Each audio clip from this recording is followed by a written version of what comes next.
Because if you've got a lot of money to spend on a big four-door saloon car, there's already lots and lots of choice. You've got the Audi A8, the Mercedes S-Class, and the Jaguar XJ. But now there's a new alternative, and here it is in all its brownness. It's called the Phaeton, and it costs £65,000, which is odd, because it's a Volkswagen, and Volkswagen means people's car. Right.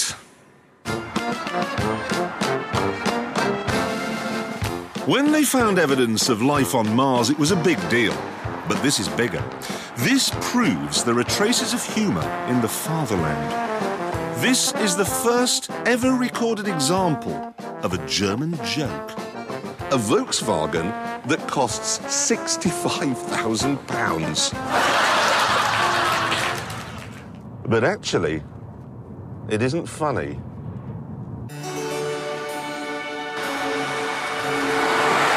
You see, the Phaeton was the swan song for Volkswagen's boss, Ferdinand Piëch. He was retiring and he wanted to go out with a bang. He wanted to make the best car ever. He laid down a set of 10 parameters which were apparently so impossible that half his engineering team walked out. They said it couldn't be done. I've tried to get Volkswagen to tell me what these parameters are, but they say they're a secret. They'll only give me one just to give me a flavour. And apparently, Piëch insisted that you should be able to drive the Phaeton all day at 186 miles an hour when it's 122 degrees outside, and the air conditioning must be able to maintain a temperature in the car of 71.6 degrees. I bet he was fun to go out with of an evening. Now, I know this looks like a boring car from a boring man on a boring, wet day, but stay with me, because the attention to detail in the Phaeton is staggering. Since we've been talking about air conditioning and heating, let's stick with it. Most cars blow air into your face through vents like this, but look what happens in this one. Push this button and a panel slides down where it acts as a sort of radiator. First car I've ever been in that's got central heating. And there's a dehumidifier in here too, so the windows cannot steam up, no matter what you get up to. Happily, I can test that out by stepping into the back with the lovely Danielle here. We'll just pop in. Don't worry, it's all in the name of science. There we are.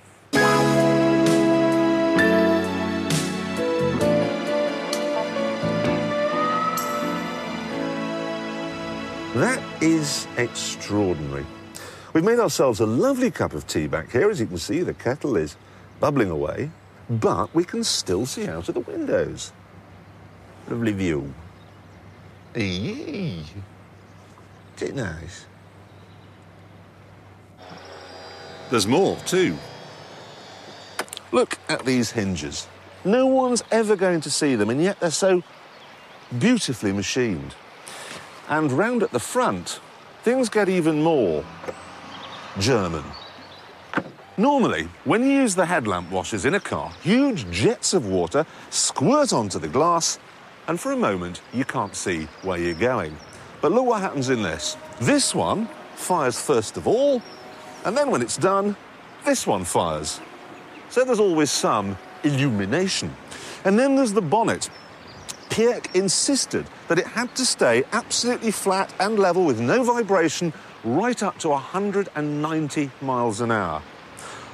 Which sounds like overkill, really, because the Phaeton is limited to 155. I have, however, driven one of these things without a limiter, and it went up to a smooth and totally stable 201 miles an hour. And even at that speed, I still couldn't hear the engine. It's two 3-litre V6s glued together, so the cylinders are actually in that sort of a shape. It's a 6-litre W12. It's an amazing engine. It's an amazing car. You know something? Go on. It pains me to admit it, but if I were going to buy big four-door saloon, wouldn't be the Jag. I would have that Phaeton. Over the Jag, even with the VW badge? Yeah, it's an amazing car, as I said. Amazing. Well,